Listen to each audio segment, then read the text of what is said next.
Thank you very much for having me. It's a great pleasure to be with you. And I was told that this audience is mostly, I think, people who work in the health field, doctors, physicians, patients.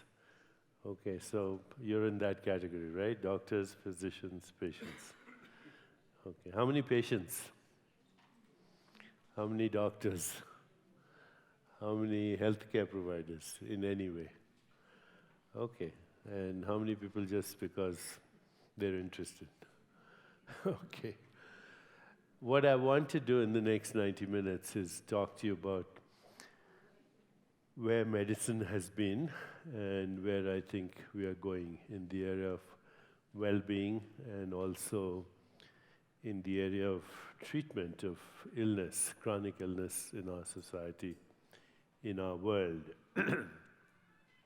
So current medicine, as it is mostly practiced in the West, in the whole scientific paradigm, as we call it, in hospitals, current medicine is what we call reductionist medicine. Reductionism is a philosophy in science which says that if you can reduce the whole to its parts and you can understand how that works, then by addressing the part, we can address the whole. Okay, so in medicine, therefore, we have all these specialties, right? We have gastroenterology, cardiology, oncology, etc., etc. The ultimate in reductionism is to understand genetics or to understand neuroscience or molecular biology. So we can say when we understand the molecules and the interaction of molecules, then that gives us a very deep understanding of what's happening in the cell, and through that we can develop technologies to help patients, okay? So the technologies that come from reductionism are pharmaceuticals, chemotherapy, radiation, molecular biology, deeper understanding. And essentially what we try to do is we try to understand the mechanism of an illness.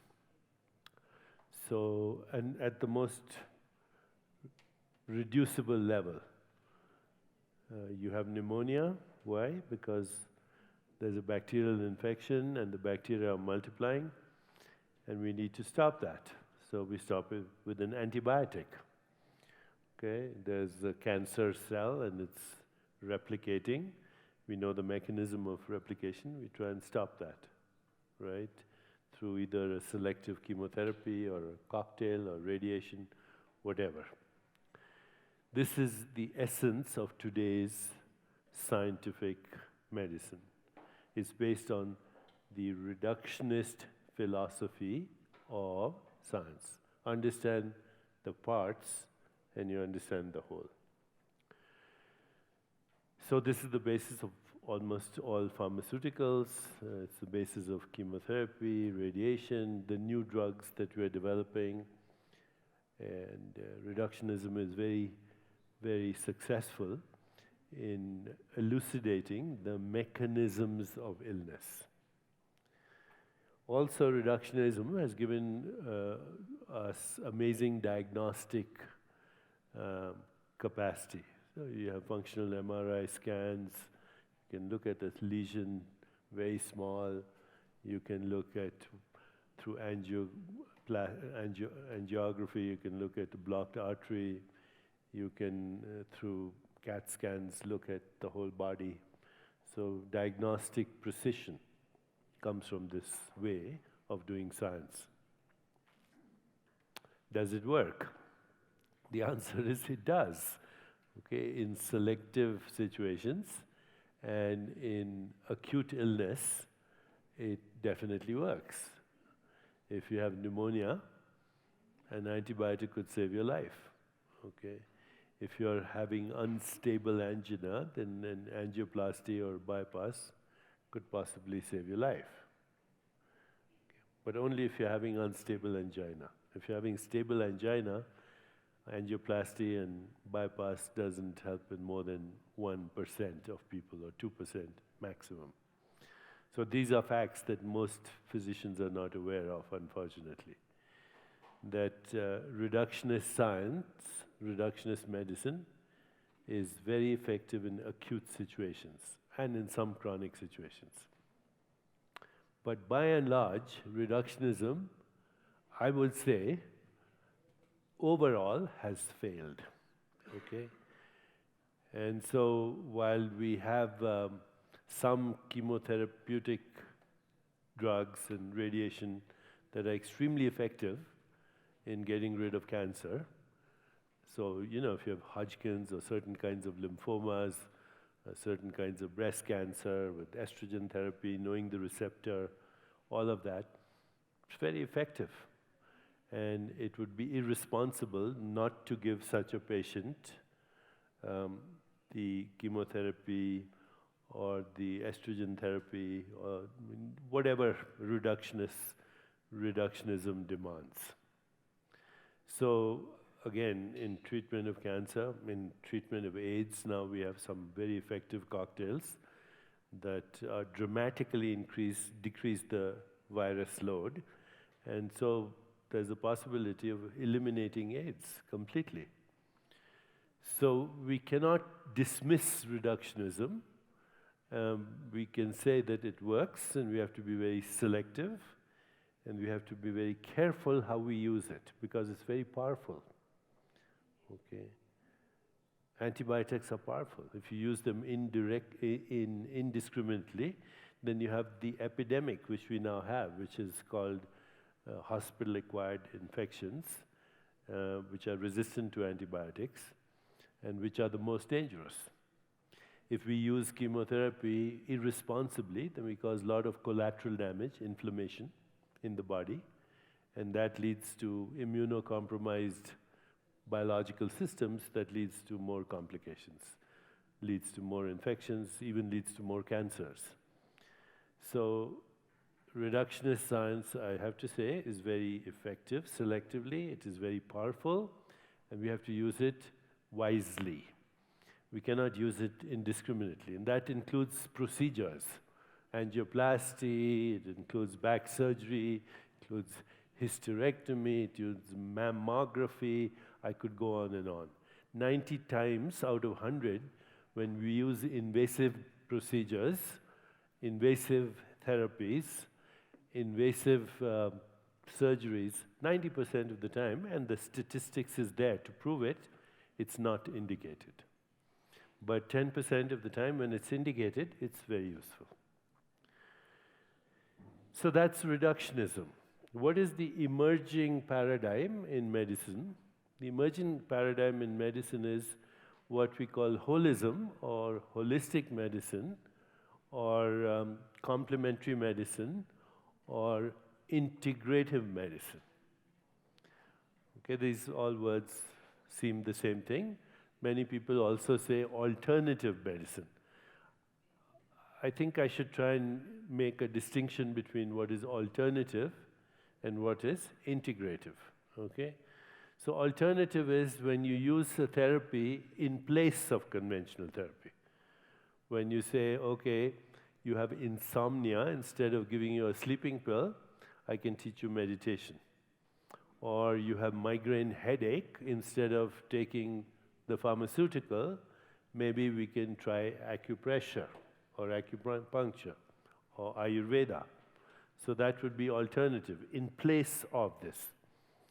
And certainly there are alternatives to some of the very common things that we see in hospitals. So when I last looked at what are the most common things in a hospital, here they are. The most common things for which drugs are used in the hospital: pain, anxiety, nausea, insomnia, and constipation.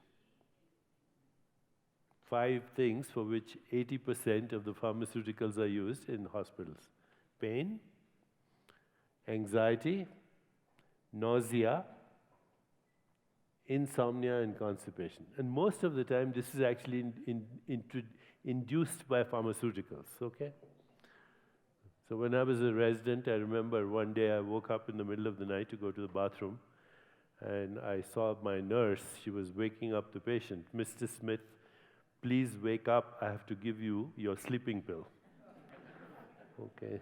And I went to her and I said, "Why are you waking up the patient to give him a sleeping pill?"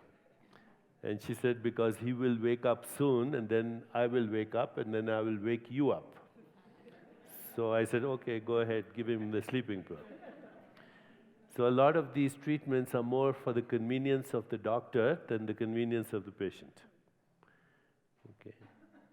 So alternatives do exist for everything. But then what we say integrative, when we say, okay, this patient needs chemotherapy, and I can use other techniques to help the patient minimize the side effect.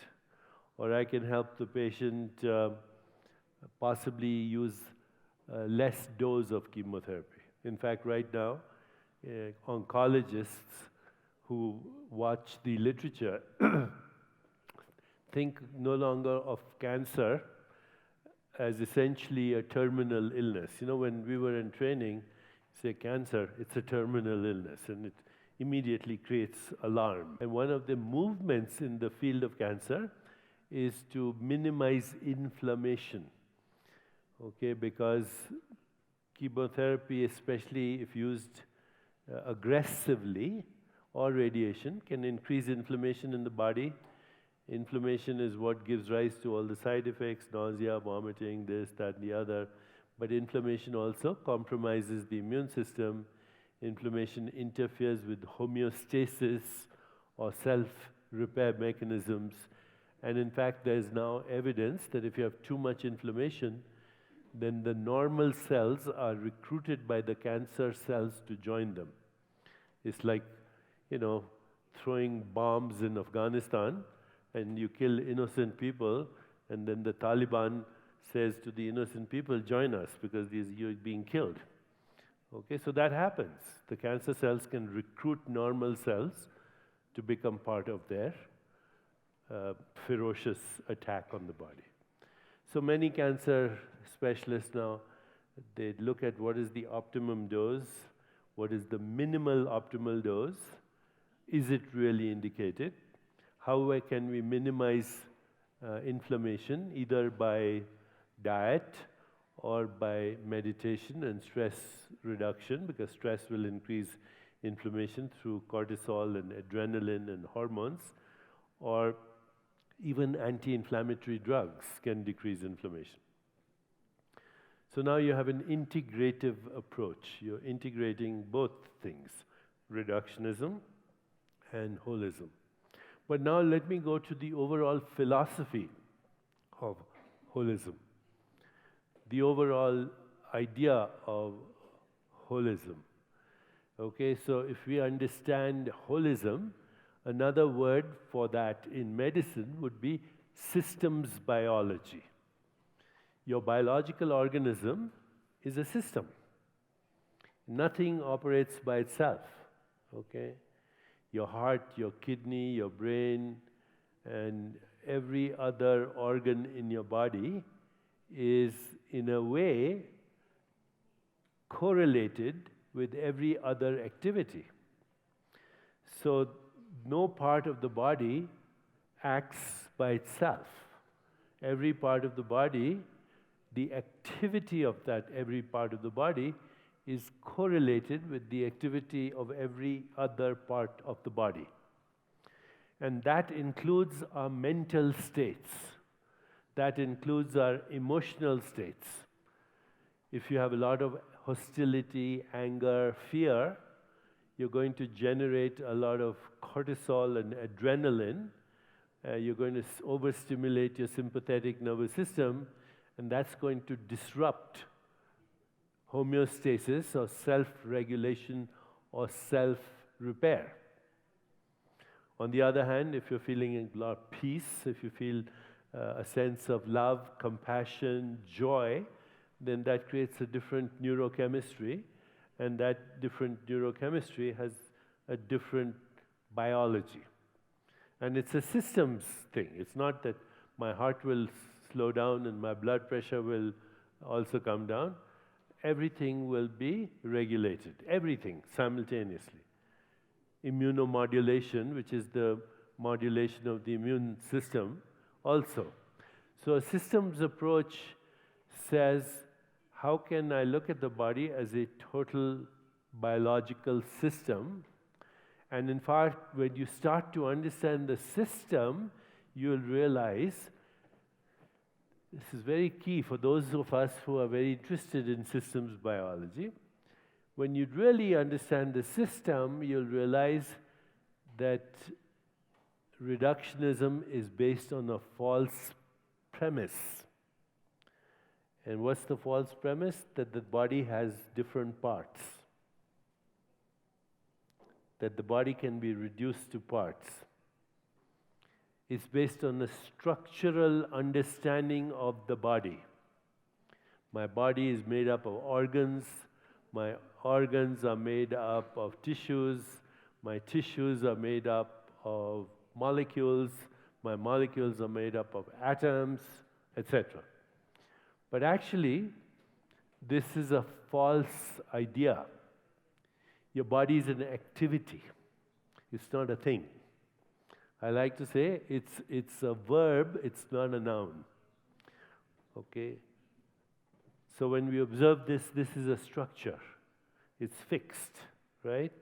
But actually, even this is not fixed. If we look at the deeper levels of this, atoms and particles, this is a very dynamic activity. It just appears fixed. Okay? But your body is a very dynamic activity. Why? Because you're constantly in dynamic exchange with your environment through eating, breathing, digestion, metabolism, elimination, the world of the five senses, your sensory experience, and also your inner world of thoughts, feelings, emotions, desires, memories. This is all constantly influencing the activity of your body. Your body is never fixed, not even for 1 minute. Okay? In fact, the physical bodies that you're using right now to listen to my lecture are not the physical bodies that you came in with a little while ago.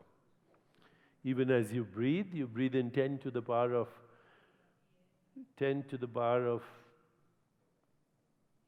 50 molecules. Take a breath. Okay, and then you breathe out enormous amount of stuff from your body at the molecular level.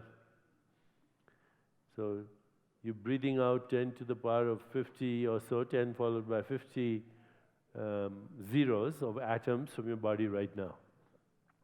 In fact, if you could do some really interesting mathematics on your body, you would see that in less than 1 year, you recycle 98% of all the atoms in your body. Okay, so the stomach lining recycles every 5 days. Your skin is new every month. Your skeleton, which seems so hard and solid, it's like this, but in a living body, the skeleton is very dynamic. You replace your skeleton every 3 months. And your DNA, which is actually the encyclopedia of evolution, the actual raw material of the DNA, the carbon, the hydrogen, the oxygen, the nitrogen of the DNA, it comes and goes every 6 weeks like migratory birds. So you are like the proverbial river. Your body is like the river that Heraclitus, the Greek philosopher, spoke about. He said, no man can step into the same river twice because it's a new river and it's a new man. This body that I'm using to give this lecture is my 2014 model. And the last time I came to Bogota, I brought the same suitcase but not the same body. Your body is the most abstract thing that could ever be. It has no substantiality to it.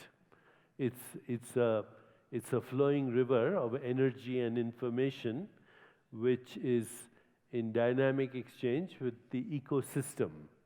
The ecosystem means everything that's around you, okay? So molecules are atoms, atoms are particles, particles are waves. You say waves of what? And the answer is they're waves of possibility. At this moment, you are a juxtaposition of possibility waves that is coming out of nothing, and it appears as the body. And so when I look at a molecule, it's like taking a photo. Okay.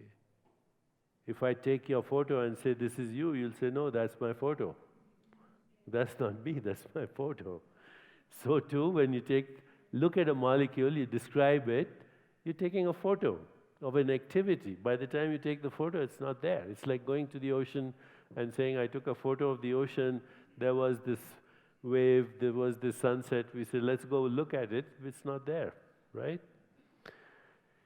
So the moment you realize that reductionism is based on a false science, it's based on a materialistic, physicalist interpretation of the body, when in fact, nothing is like that in nature.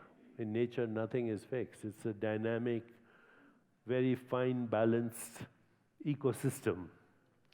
Okay, and disease in one way is a disruption of that unbelievable, finely tuned ecosystem, which is constantly in balance.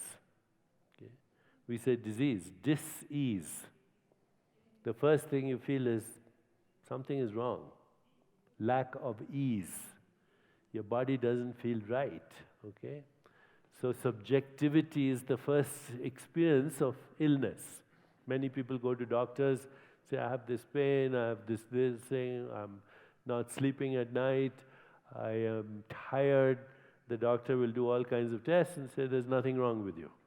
Okay, because what he's looking at is, he's looking at molecules when he doesn't understand, he or she doesn't understand that the body is actually a field of energy, information, and awareness, consciousness. We are constantly in that flow of consciousness.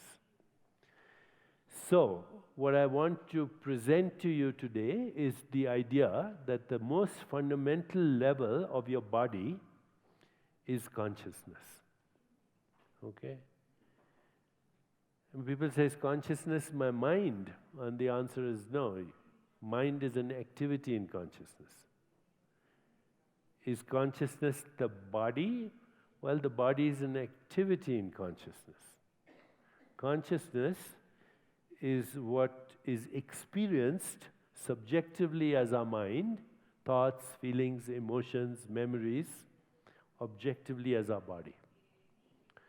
So you can say the mind and body are complementarities in the same way as wave and particle are complementarities.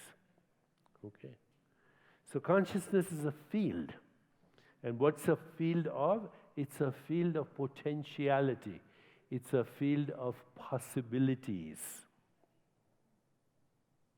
And it's your core being. It's your essence. Now, if we were spiritual, we would say it's our spirit.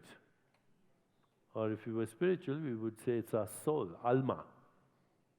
Okay? So to any experience that we have, there are three components. Any experience. There's an observer, there's a process of observation, and then there is the object of observation. So when I look at that, there's an observer who's looking. There's a process of observation, which is my mind. This is green. This is the picture of a mountain. And then there is that picture. That's the object. What is consciousness? It's all of them. Consciousness is the observer, it's the process, and it's the object. Because where is the object experience? In my consciousness. Okay, what's coming from there to my eyes is photons. And they're colorless, they have no dimensionality, they don't weigh anything. How does a photon hitting my eyes, sending electrical information to my brain, create the experience of a three-dimensional world in space and time? We don't know. It's called the hard problem in science. Science cannot explain how we have any experience. Science cannot explain consciousness. That's why it's called the hard problem, okay? When we understand this, then we need to start a systems biology approach to healing. So we take the biggest system. The biggest system, of course, is the whole universe, right? My body and my mind is an activity of the whole universe, okay? And your body is actually the dust of stars.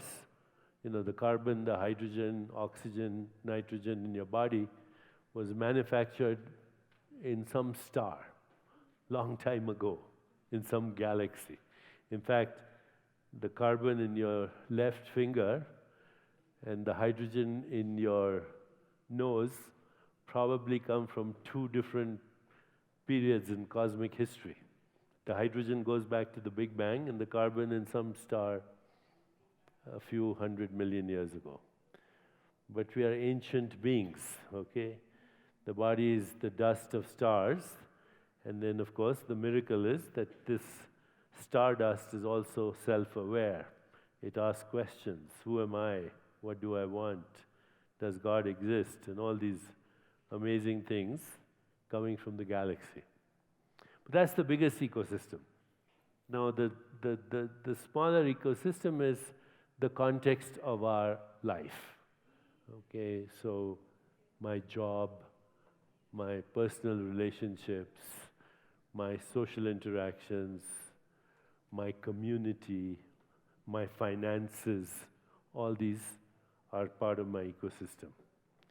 So I have been working with the as a senior scientist in Gallup, where we do questionnaires and we actually look at a human being's life in the context of what we call career well-being, social well-being, physical well-being, community well-being, and financial well-being. These are the 5 most important buckets of our daily experience. Do I like my job? Am I stressed in my job? Because if I am, then I'm going to create stress in my biology. Do I have a family that I can trust? Do my friends love me? My network of friends and family, is it supportive of me? Okay. I'll leave physical well-being just for a moment aside. Community well-being. Do I feel safe in my community? I'm involved in the community. Financial well-being.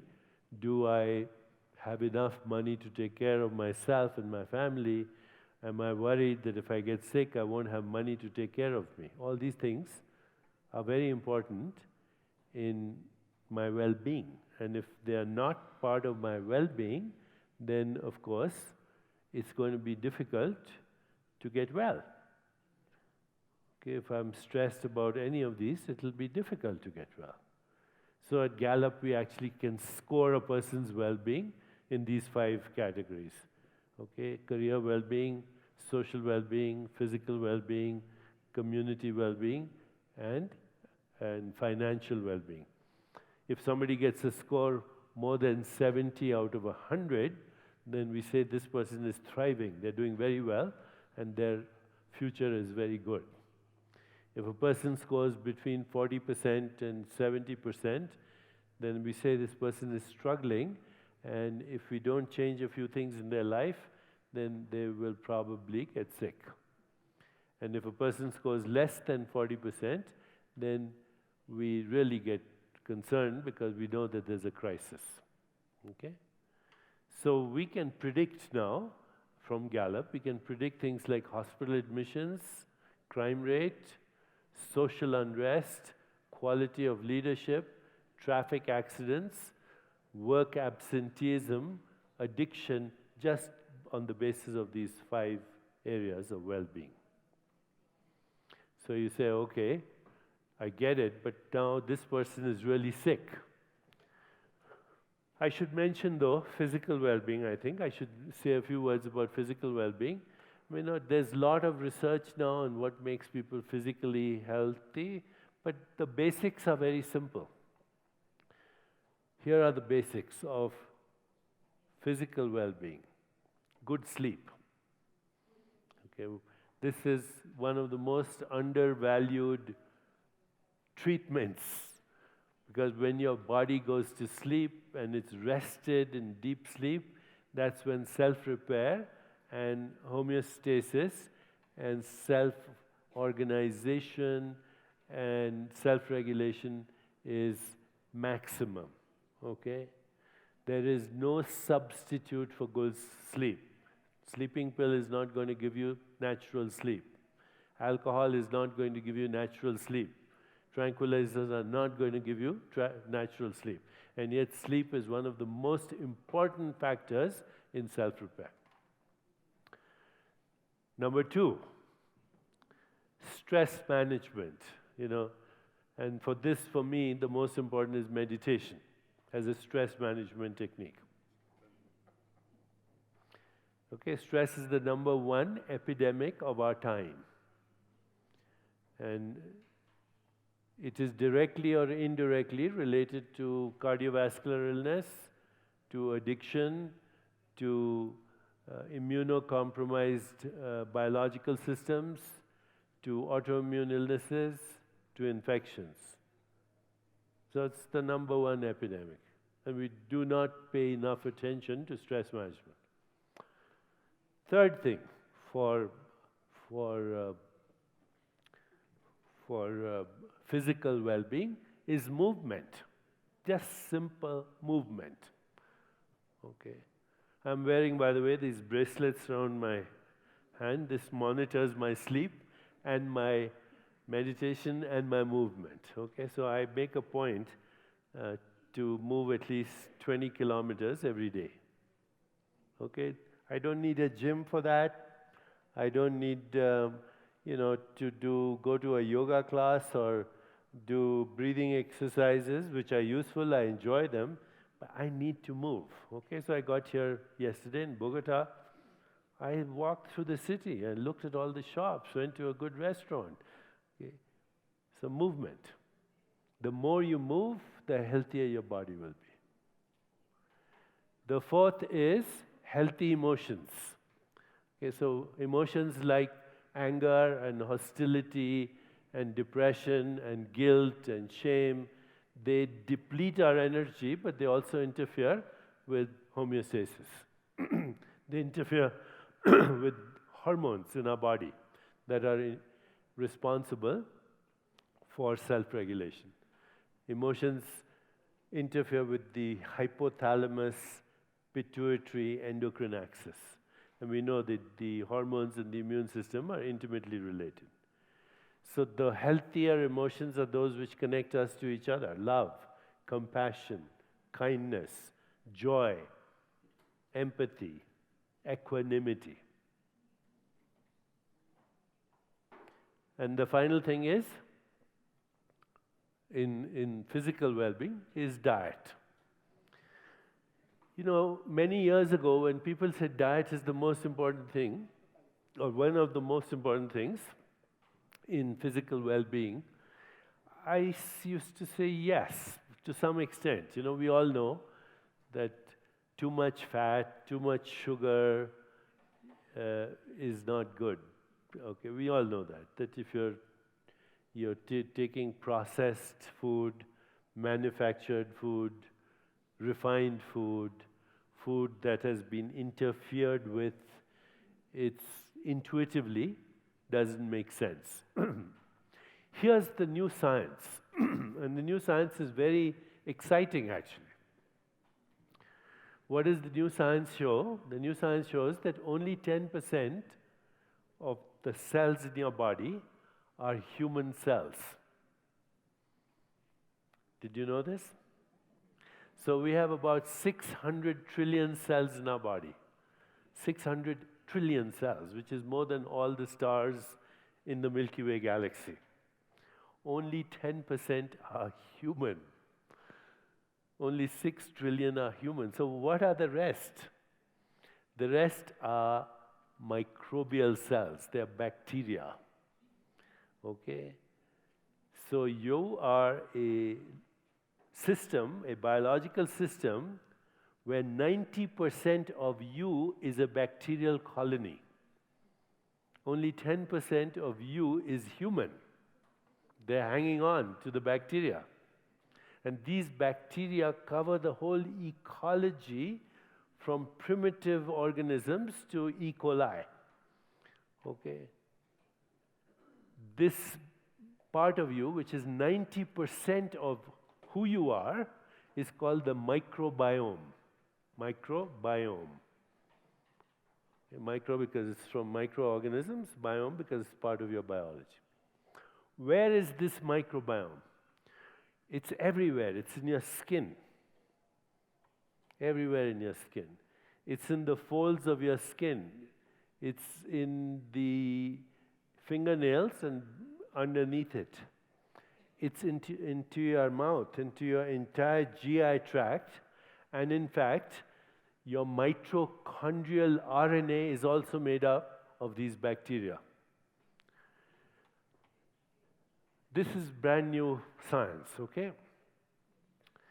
The microbiome in your gut, when you take food, the food is digested, of course, by your enzymes and hydrochloric acid, etc., but your microbiome is actually very responsible for your digestion.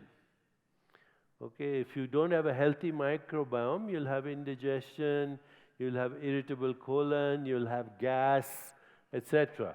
And you don't feel comfortable in your body. Okay, so the microbiome also digests your food, but the metabolites of these microbiome, they are very crucial to our biological system. So as the microbiome ingests the food you take in, it creates metabolites that interact with your body, with the biological mechanisms of your body. And they are all part of our self-regulation. When children are born in the absence of a microbiome, their immune system is useless and they can die very quickly. In fact, now we know that when the baby comes through the birth canal, then it breathes the microbiome from the vagina, it swallows the microbiome of the vagina for the mother, and its skin is totally covered with the microbiome as it travels through. So in fact, a cesarean section may not be the best thing, because when you do a cesarean section, you lose this immunostimulation and the seeding of the baby's intestine and skin with the microbiome. We know that the microbiome also produces peptides like serotonin, dopamine, oxytocin, even opiates, which interact with our brain. So if your gut microbes are not happy, you're not going to be happy. Okay, so ever since I found out about the microbiome, whenever I put food in my body, I ask myself, is it going to make my bacteria happy or not? Okay? Because if it's going to make your bacteria unhappy, don't put it in your body. And how do you know? You don't feel comfortable here. Okay?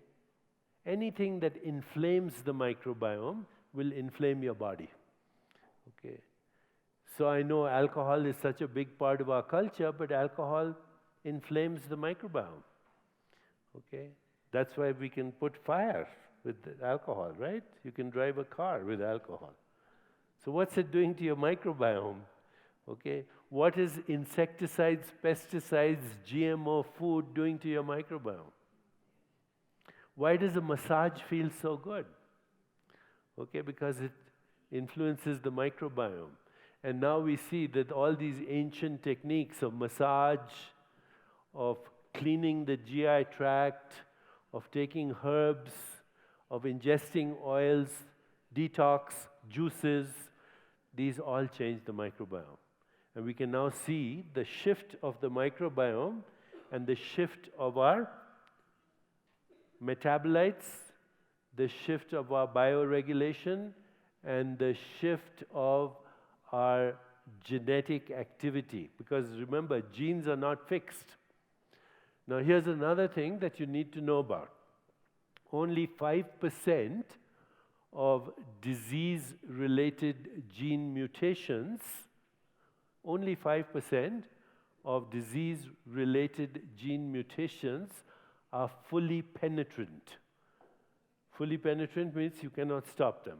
Okay, so if you look at, say, the kind of breast cancer that Angelina Jolie had, that's a fully penetrant gene. We can't be stopped. So she had to have the mastectomy, preventive.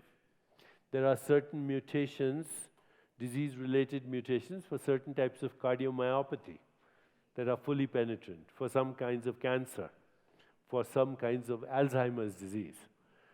But I'm emphasizing that only 5% of our disease-related gene mutations.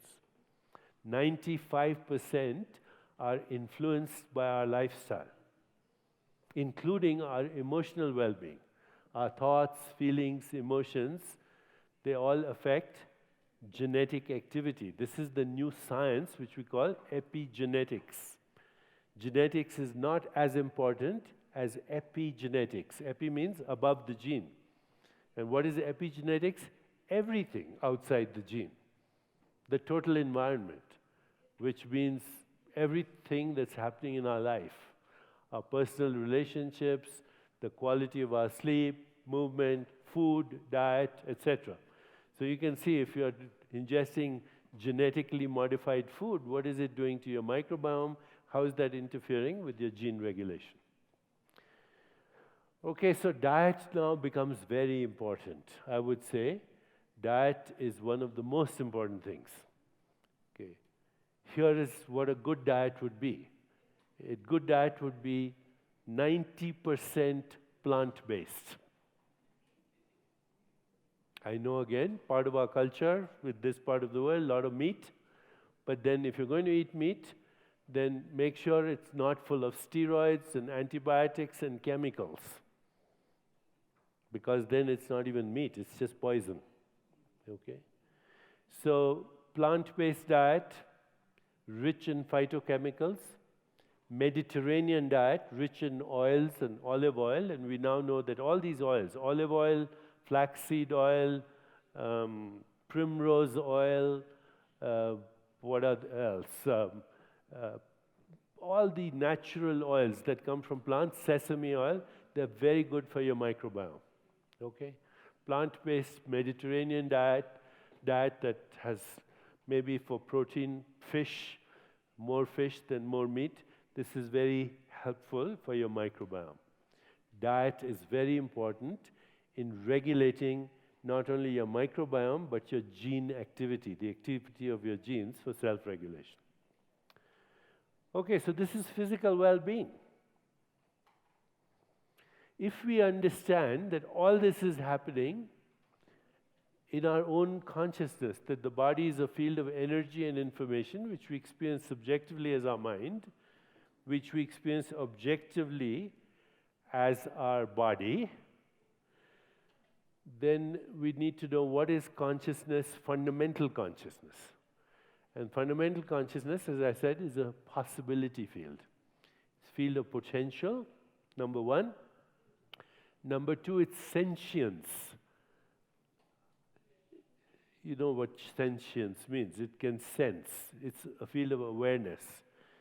Okay, sentience. There's sentience in our body at the level of cells. Sentience in our body at the level of molecules, etc. Awareness. So it's possibilities, it's awareness. The third thing is self-knowing. You know that you exist. Number four, it's self-regulating. Number five, it's self-repairing. Number six, it's evolving. And number 7, it's creative. This is consciousness. So consciousness is a field of possibilities. It's a field of sentience or awareness. It's self-repairing. It's self-regulating. It's self-organizing. It's self-evolving. It's creative. Which means your best way to heal yourself is to not interfere. Okay. And this is the value of going into deep meditation.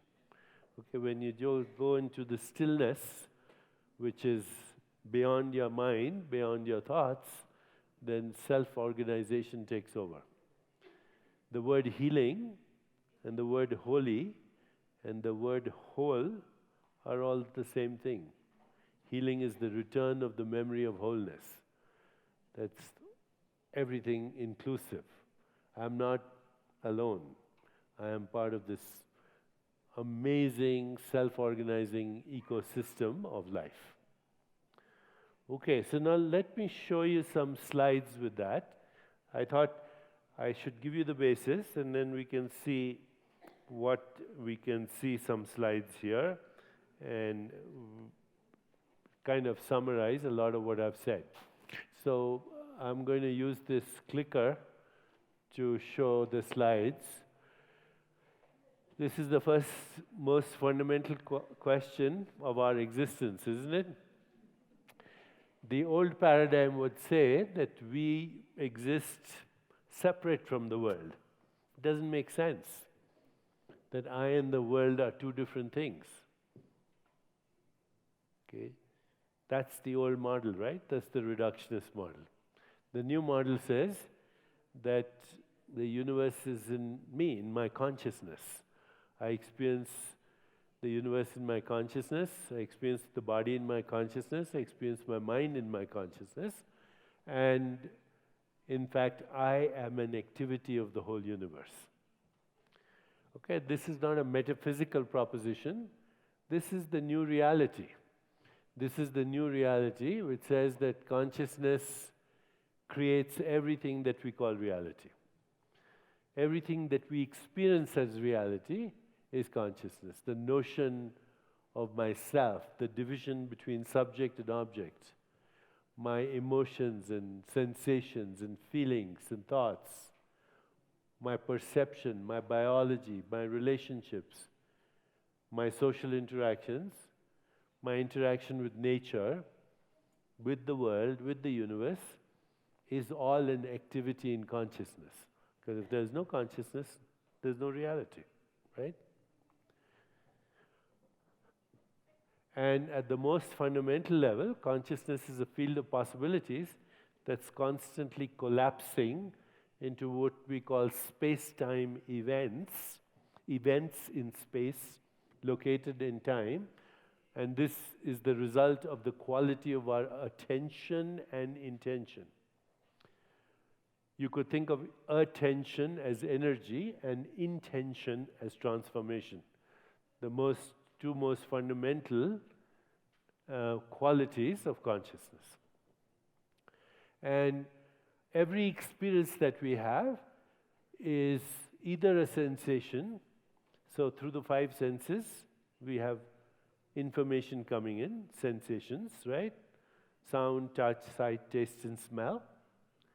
Images in our consciousness, feelings or emotions, and then thoughts. If you can find any experience outside this, please tell me. There is no experience outside this. Every experience of life is here. Okay? Sensations, 5 senses, images in consciousness, feelings, moods, emotions, and thoughts.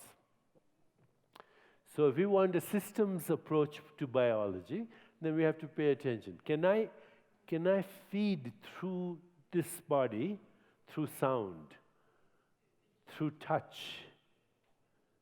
through images, through emotions, through thoughts? can I feed that input into this field of consciousness that maximizes healing? Okay, so this is where the integrative approaches are: sound, music, mantra, aromatherapy, massage, okay, visualization, meditation, detox, changing the microbiome, healthy emotions, think positive. This is integrative, holistic approach to healing. And this has really led to a new paradigm. It's a scientific paradigm. The first of there, I say genetic indeterminism, which is today called epigenetics. We can influence the activity of our genes through sensations, images, feelings, and thoughts. Sensations, I mean 5 senses, sensory input. Okay? Second, over there I have reversal of the biological markers of aging. So how do we study that? We study cytokines, cell markers, the enzyme telomerase, which regulates the length of your chromosomes and the length of telomeres. And we now have actually scientific data to show that you can change cell biology and aging through sensations, images, feelings, and thoughts. Looking at the body as a quantum field where everything is connected to everything else. Now, I have to say that a lot of reductionist biologists don't buy this right now. They say this is not true. But I say you can't fight an old paradigm. You can only make it obsolete. And the only way to make it obsolete is through new science. But we know that our biology is a quantum system, that in fact it is qualia. Qualia means quality of consciousness that influence activity in our body, and that all these things are aspects of our consciousness that actually can facilitate healing. This is the emerging paradigm. As I said, a lot of reductionist biologists will not agree with this, but that's fine. This is definitely the new science. Now, I don't need to go into this, but this is basically a kind of visual that tells us that most of the universe is actually invisible. Dark energy, dark matter comprises 95% of the universe. Only 5% of the universe is atomic, and the atomic universe is also actually fundamentally made of possibility waves. So if you were to look at the universe as a nice big chocolate cake, then you'd see most of the chocolate is dark energy. The frosting at the top is dark matter, and then sentient life, and the visible universe is like a little bit of cinnamon at the top. Our existence is a huge mystery, and we can only say of it, it exists. And we are aware that it exists. Maybe it's all consciousness and nothing else. And so, who are we? We are luminous stardust beings with self-awareness. This is the highest sense of self we can have. And when we experience this, and this is what spiritual traditions have given us. If you look at spiritual traditions, you will see that all spiritual experience includes transcendence.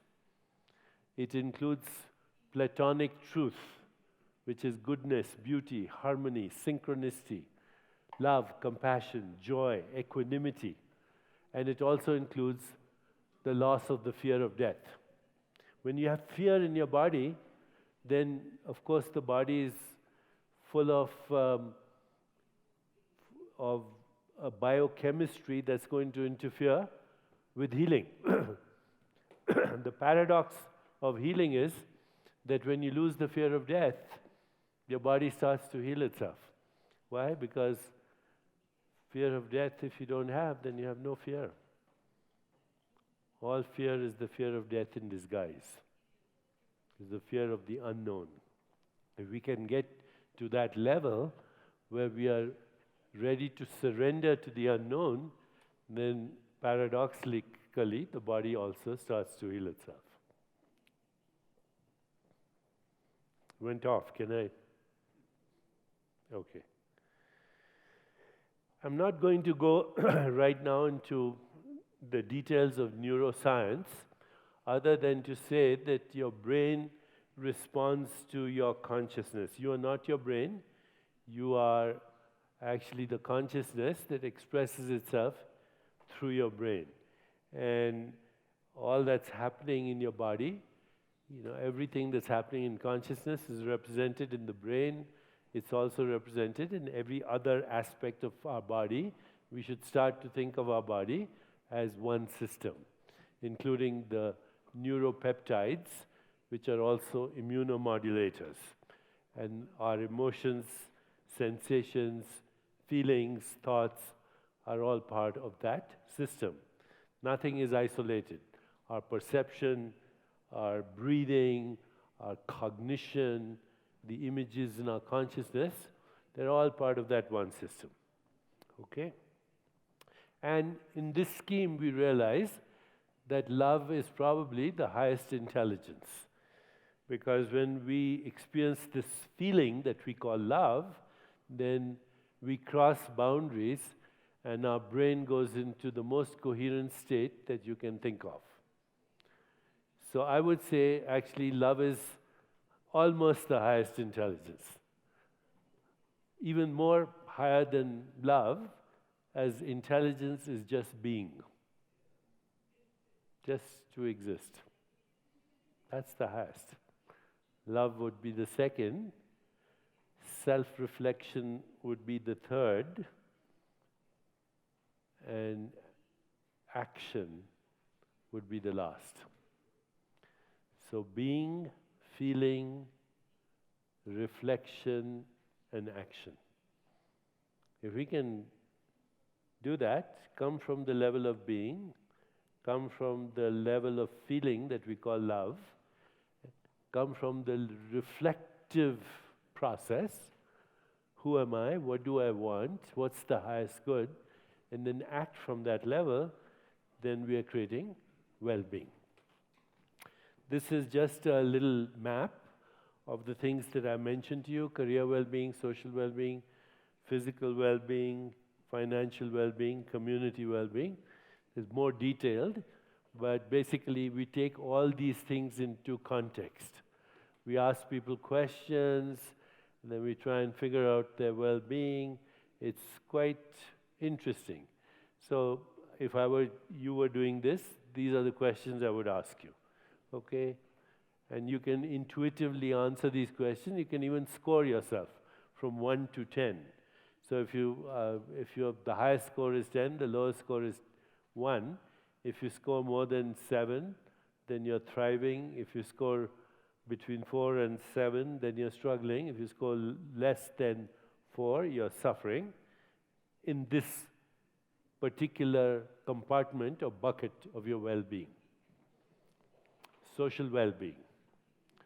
Simple questions. How we figure it out.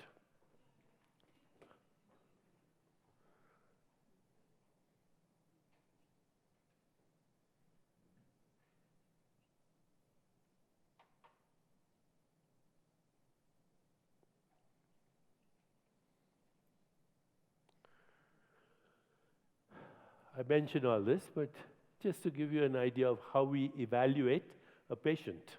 This is how we evaluate a patient. Okay, not just, okay, you have a headache, take a pill and go home. And then, of course, there's spiritual well-being. Spiritual well-being looks at deeper questions, okay? This is what we learn from the ancient wisdom traditions.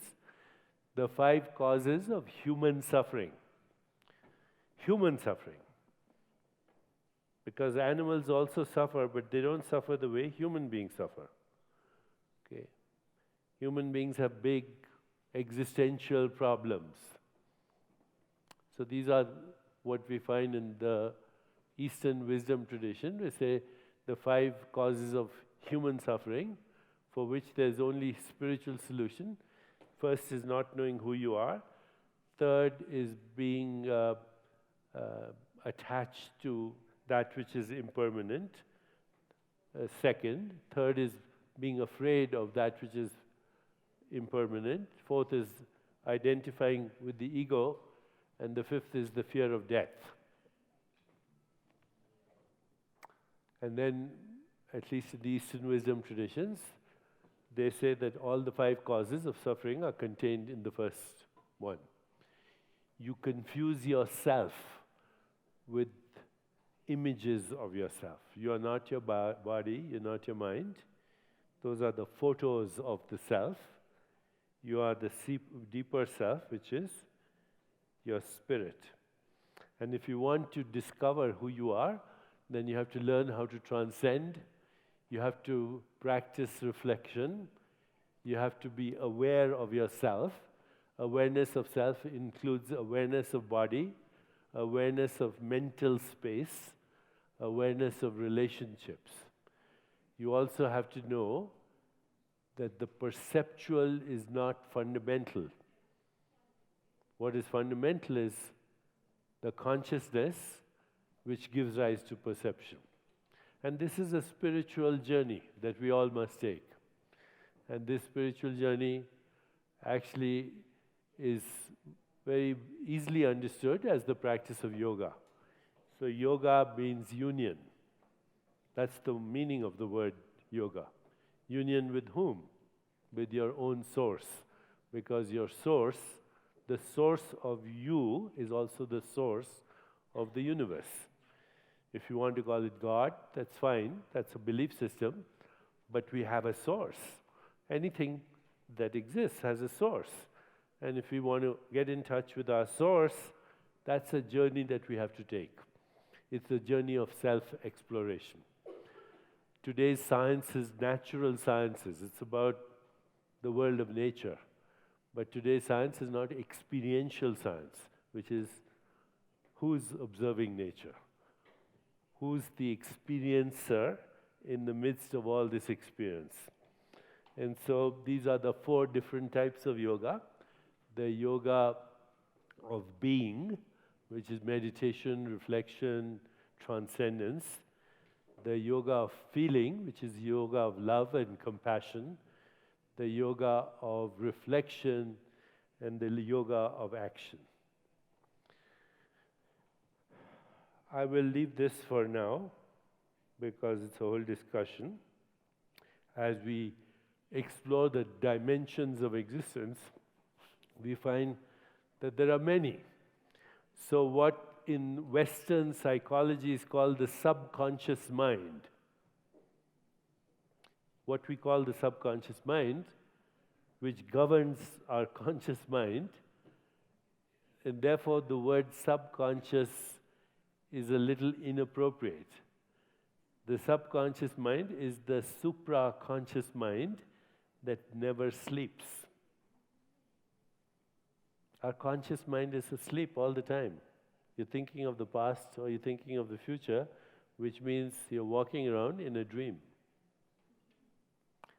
But if you wake up to your conscious, subconscious mind, that's the yoga that leads us to understanding that mind which never sleeps.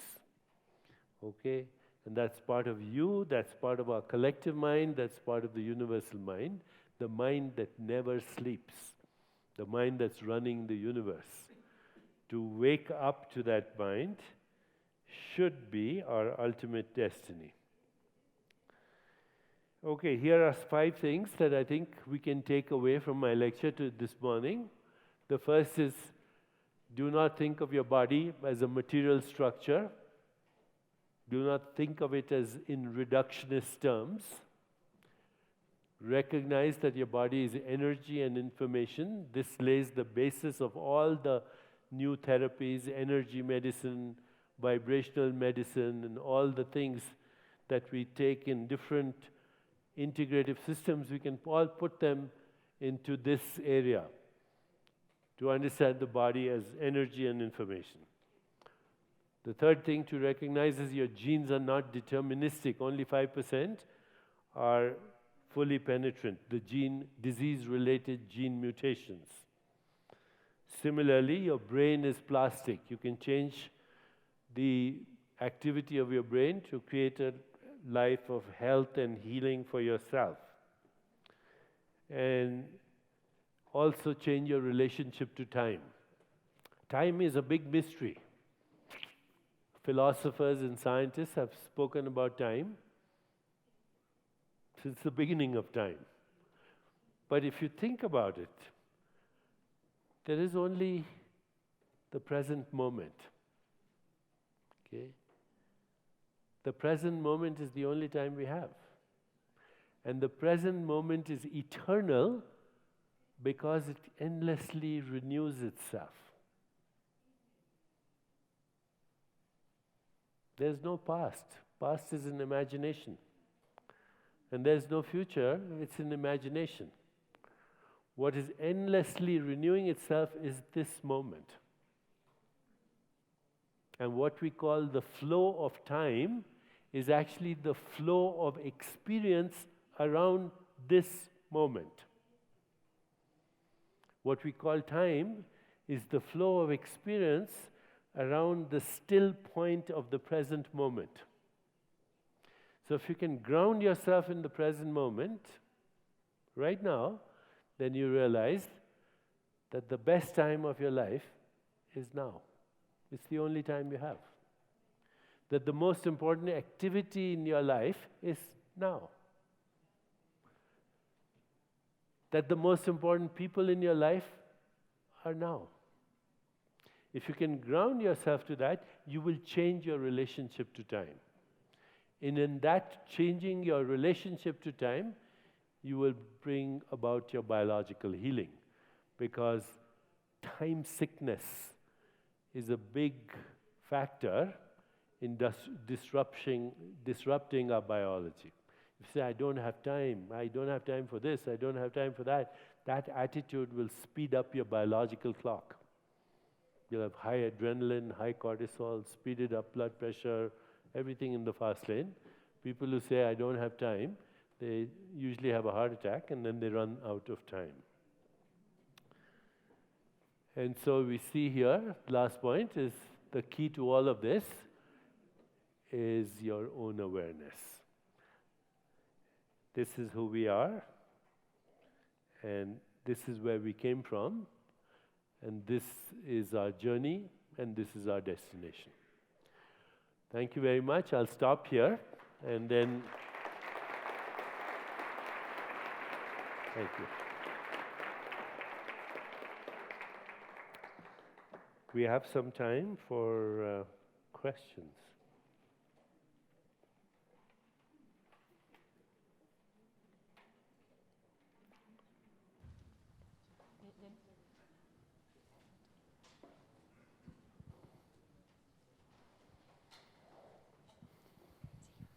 Gracias, muchas gracias por compartirnos sus conocimientos y su experiencia.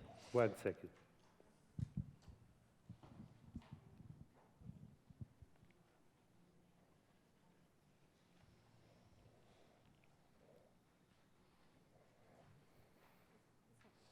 Okay, start again.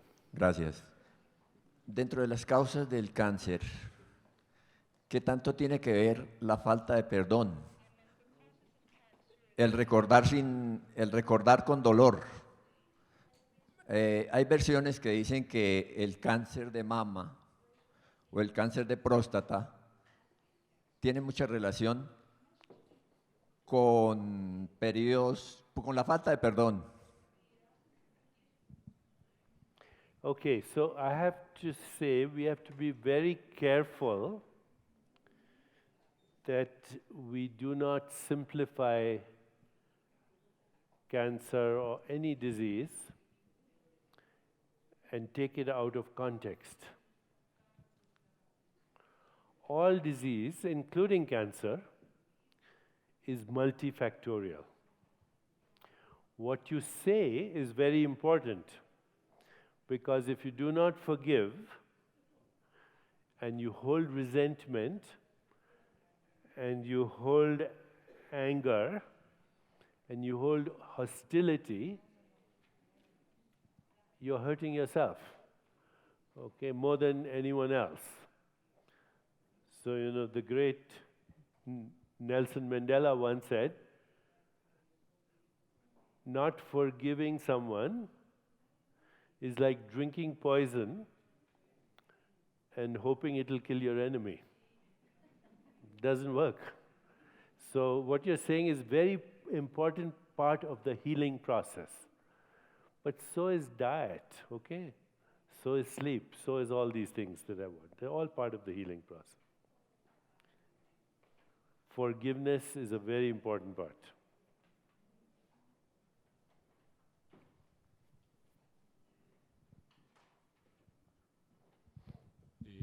Me llamó la atención cuando habló del reduccionismo en la medicina occidental, en la medicina actual, y me llama la atención que vemos muchos pacientes en nuestra especialidad que buscan tanto la medicina alopática como la medicina alternativa o tradicional o integrativa, pero a veces veo que muchos de los especialistas en medicina integrativa tienen la misma técnica que nosotros, dan gotas, imanes, reducen a focalizarse en el problema y parecerían girar alrededor del mismo esquema que utilizamos nosotros los médicos convencionales. No sé si usted tiene esa sensación de que a veces caen en la misma técnica.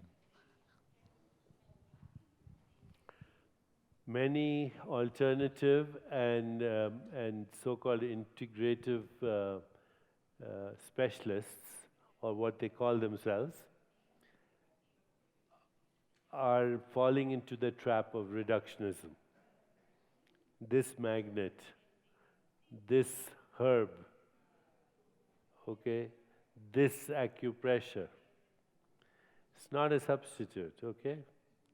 Now, you brought up a very important point, and that is that it doesn't matter what treatment we use. It doesn't matter what treatment you use. You could be using chemotherapy, surgery, acupressure.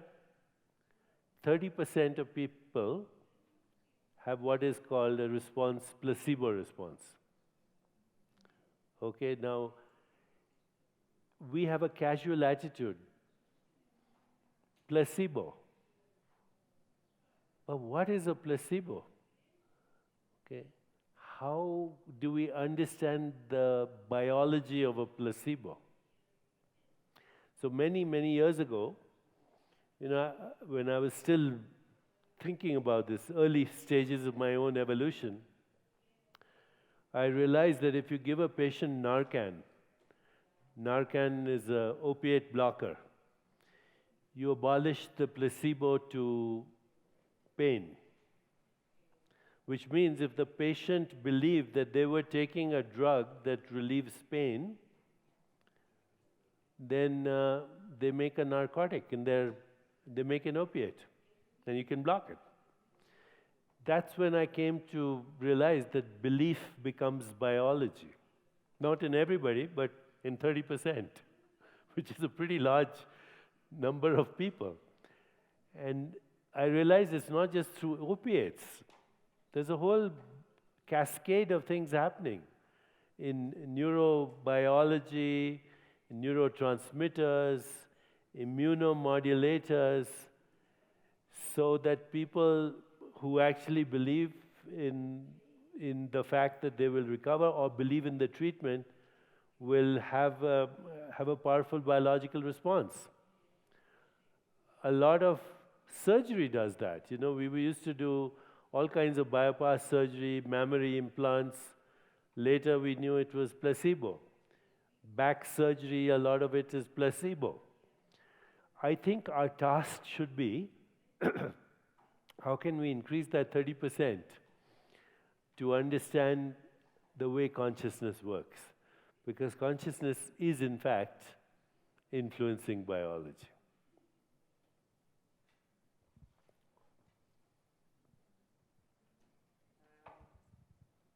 Usted puso al final una frase que pues para mí es súper importante, pero no está totalmente clara aún.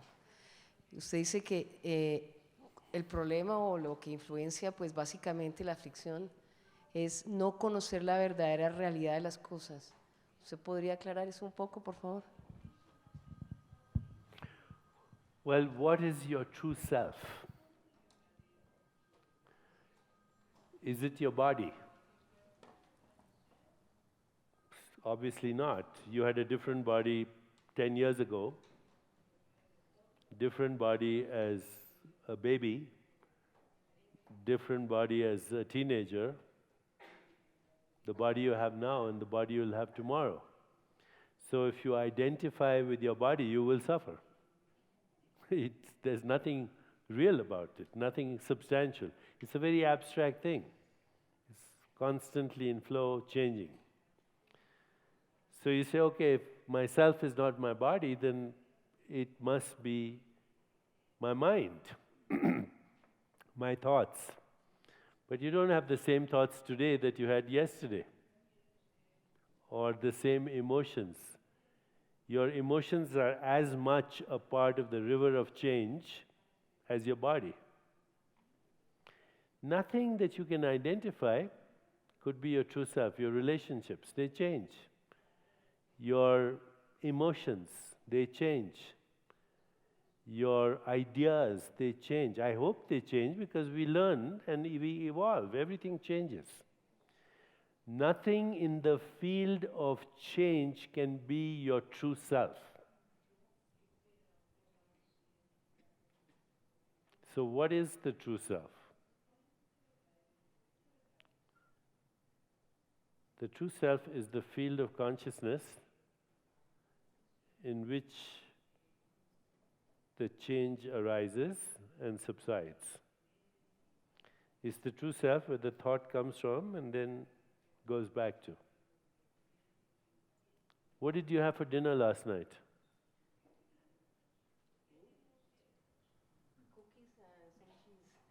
Cookies and cheese. Not a good diet, okay? But where is that experience now? It's gone, right? And yet she had the experience, it's gone. So, you know, every experience arises, it's there, and then it subsides. That's true of our thoughts, it's true of our memories, it's true of our emotions, it's true of our body, it's true of our breath. There's a rising and there's a subsiding. Where does it arise from? And into what does it subside? And that is consciousness, okay? That is just like a wave is water before it arises. It is water as a wave, and when it subsides, it's water. It does not lose its wateriness. So you are that ocean of consciousness in which waves are arising and subsiding. So right now, as you're listening to me, just turn your attention, just do it right now. As everyone's listening to me, please turn your attention to who is listening.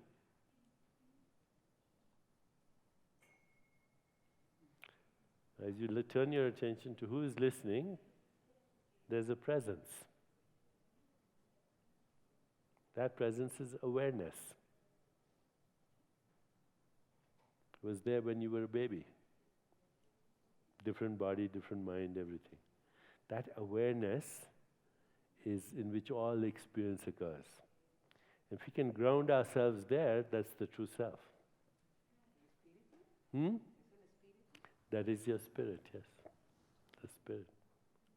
Soul, alma.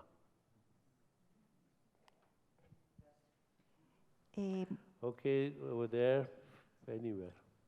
Yes? Mil gracias por su conferencia. Es un honor haberlo oído hoy.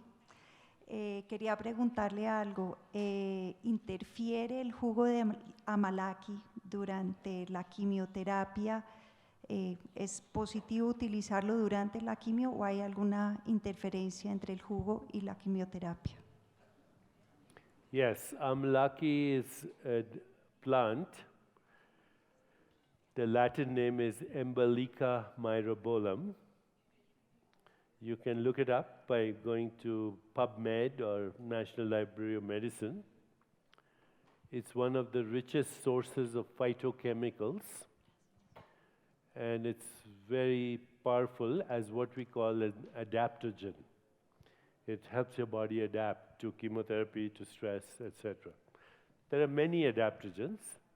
They're mostly berries, so goji berry, amlaki, blackberries, gooseberry, cranberry, all the berries are and cherries are rich in phytochemicals and adaptogens.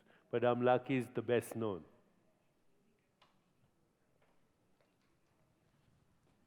Doctor, ¿cómo está? Yo quisiera conocer un poco sobre su postura frente a las enfermedades mentales, como por ejemplo la depresión orgánica, y si considera, digamos, el uso de medicamentos psiquiátricos como parte de una buena terapia integrativa. Psychiatric medications, antipsychotic medications can be life-saving and can prevent suicide and things like that in a psychotic episode. We do know that antidepressive medication, after a while, it does not work. So long-term antidepressants start to decrease in their effectiveness. Today, there is a lot of good information that cognitive therapy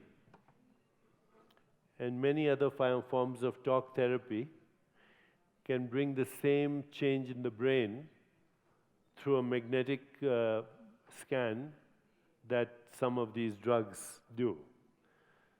So I would say very marginal, very selective, but sometimes very powerful.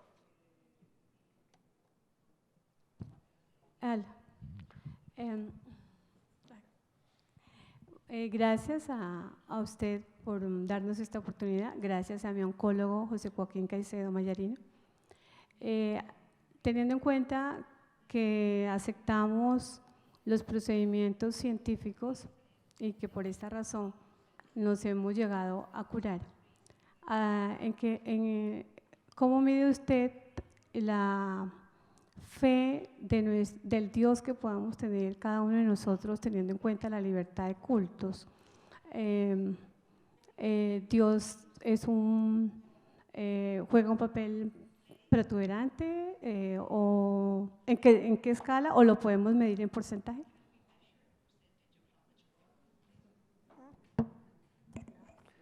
I think spiritual experience is very powerful. And those who have spiritual beliefs, in general, are healthier people. They have better relationships, their habits are healthy, they're less likely to be addictive, they're just healthier. It doesn't matter which faith. But the essence of spiritual experience is what I said before. Transcendence, Platonic values, truth, goodness, beauty, harmony, love, kindness, compassion, joy, equanimity, and loss of fear of death. That is an experience, it's not a belief. No system of thought can give you access to the truth. That includes religion, it includes science, and it includes philosophy. I'll repeat that. No system of thought can give you access to reality, because it's a filter. It doesn't matter if the system of thought is science, or religion, or philosophy. To experience reality, get thought out of the way. And belief is a thought system, including religious belief. It helps, but it's still a thought system. When you get thought out of the way, then you are in touch of reality. Because then you and reality are one. That's called being. It's there in every religion. You know, when Moses asked the burning bush in the Old Testament, "What's your name?" God says, "I am that I am." In the New Testament, Jesus says, "Before Abraham was, I am." In Eastern traditions, they say aham, om, same thing. Okay? It's not a system of thought, it's an experience. Okay, I'll stop here. Thank you very much.